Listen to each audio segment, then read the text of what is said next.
Hello, good afternoon. Mayam, episode number 19 ko, it's episode 18. 18 sida koi inverse kanogi kogi curve ko, curve and handle. I work and se koi jing minase ko. Curve and handle sida lai se karino hai gadi sai ki market se downtrend gi hape lamaga ko. Curve ki form se same me adugi handle se form tore adugi handle se form tore kanda down trend sum continue tawgiba haibni habidi means market se bearish market te lakpa yabagi chances lai haiba aduguma strategy amani ko hariba strategy se khoi kamaina tawbuni yengmina se first ko market se mathalom ne kumak payai ko mathalom ne kume khalasi aduga magi demand zone am da touch tawramaga ko kakhala e khalasi kakhala ga mutam matam nam kum dagare kumdraga ngasagi same demand zone do demand zone sida sab chana muk thengaga natra kitang ka hendo ga sum demand zone sida amuk again amuk laaga ko demand zone se touch tawramaga matte ka ma hagaluba haidi kap ke khoi gi khut paibam do handle do si semam ba ko handle je semam ba handle je semam maga kaidawrani ngasagi manase target tawraiba first target ko masagi demand zone sida first target second target third subot tuna khan target se sida ma se breakout period ga makha da kum dharak ko the pullback lam ba yai lam da basu yai ko the sigi breakout period ga sanga ko pullback lo ga halak pa sigi marak sida koina entry lo ba se yagani haibani yani ko mem adu ai ri sigi kano se khoi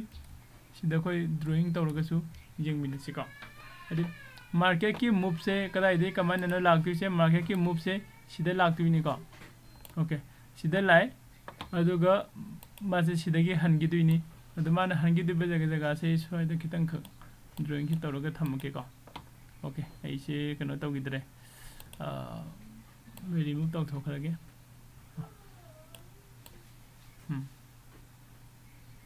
okay market से हाइड्रे का माने सिगी point है सिसे कोई नसने लौरसी support zone को support zone ने लौरसी high river support zone से सी जौरकान the market से सिते को लेप किबा दुगा मासी मार्केट से मथलोम द कागी दुनी माना मार्केट से कनो से मार्केट से मथलोम द कागी बाई से एते स्टेट त कागी दुसन से स्टेट त कुम कदउ नति को मार्केट मथलोम का बाई से साइनम तौरगा साइनम कागे खलसी साइनम अदुगा मुकम होरेन सिदगी मुकम सुमाइना मुकम हाइधरे खलसे मखारम को सना हाइधरे को सिदगी मुकम सिदा मुकम हाइगलुबा मुकम हाइधरे को सिसिनि बलाक्तिसि सिगी हाइधरे को गी तंजा से सिदा कोई ब्रेकआउट पीरे खलसे अदुगा पुल बैक मुकम लौगरे खलो अदु सिदा कोइने येंगदि से ngसागी कोइना कप की पैटर्न हारगे त कनो से चार्ट से राउंड होइने सकिदु सिनते को अप एंड डाउन मयाम सिगी मागी सिगी हाई मखै से लोइना समजिनर खरि हेंदो हेंजिन तबो यारो कनि नत्रा सिगी हाई सिंग से समजिनर का दंग साइ कप मै कनो से सेमुक्तिनि बको अदुगा सोम नखंदना मागी कप की मागी पाइबम दुनि बि हंडन दुनि बि लाक्तिसि को अदु सना कोइ नंग सागी cuff and the handle ko inverse haibane ko idi mathang ka ona bado ko inverted oiba ko mathang ka ona ba hari basi ki cuff and pattern sida khoina yengdu se cuff and kano se handle gi inverse ka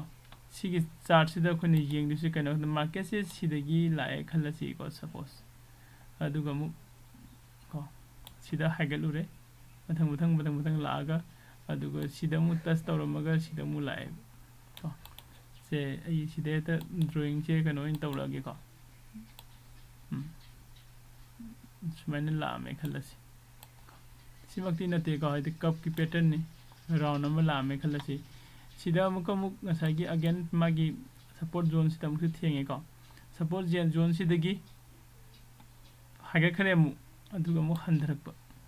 तो सी जगह से जरूर बना तब हम हंधरा को मतलब सीधा ब्रेकआउट पीरक पे आई सीधा ब्रेकआउट पीरक पे से सीधा सुम कुम दगी पे आई को स्ट्रेट तुम नत्रगना सीधा पुल बैक मसा में लौर मगा sana कुम धरक पे आई को ꯑꯗꯨ ꯑꯩꯈꯣꯏꯅ entry point sidi kadai da ngai dino hairagadi matam khuding makta aina mayam da haining ise sai sigi akogi breakout pire ko matam se any ko akogi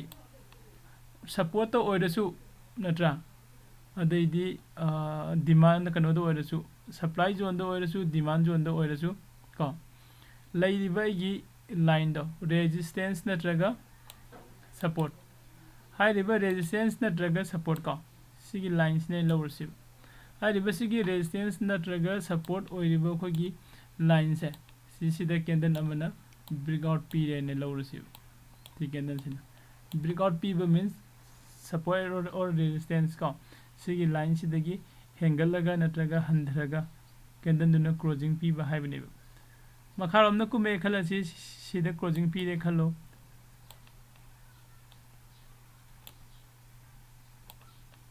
matangi candle se yengsi matangi candle sida sumaina lai khala si ko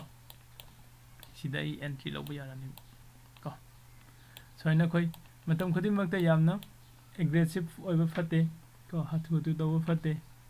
fajana ngairaga breakout kadai de pi no breakout se chumba lalibra chumba mayam se yenga kanda koi entry tawse koina stock market tamise karigino koina forex trade tawna ba hona riba koina commodity market trade tawba hona ri karino gi koi profit logen lakpani natra profit logo means ahambada koi mangdana ba hona ba ise mathau tai ko aduna mangdana ba hana hona se ko adu inverse ko gi inverse or inverted head and the head the cuff and the handle ko cuff and handle gi chart pattern se iswada losilage aduga next episode number 19 da so ko gi yamna important oiba chart pattern amamu ko jingminase